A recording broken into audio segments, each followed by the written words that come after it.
ବିଭିନ୍ନ ଦାବି ନେଇ ରାଜରାସ୍ତାରେ ହଜାର ହଜାର ମହିଳାଙ୍କ ବିକ୍ଷୋଭ। ବଦଳୁଛି ସରକାର, ସରୁନି ଆନ୍ଦୋଳନ। ରାଜ୍ୟରେ ଶାସନଭାର ସମ୍ଭାଳୁଛି ବିଜେପି ସରକାର।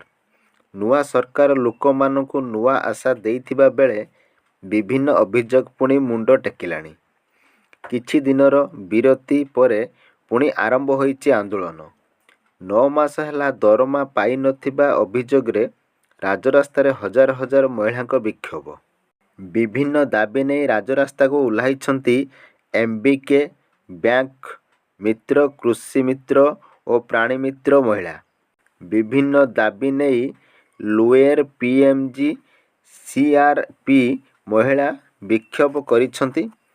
9 ମାସର ବକେୟା ଦରମା ସହ ବିଭିନ୍ନ ଦାବିରେ ଲୋୟର ପିଏମ୍ଜିରେ ହଜାର ହଜାର ଏମ୍ବିକେ ବ୍ୟାଙ୍କ ମିତ୍ର, କୃଷି ମିତ୍ର ଓ ପ୍ରାଣୀ ମିତ୍ର ସାମିଲ ହୋଇଛନ୍ତି।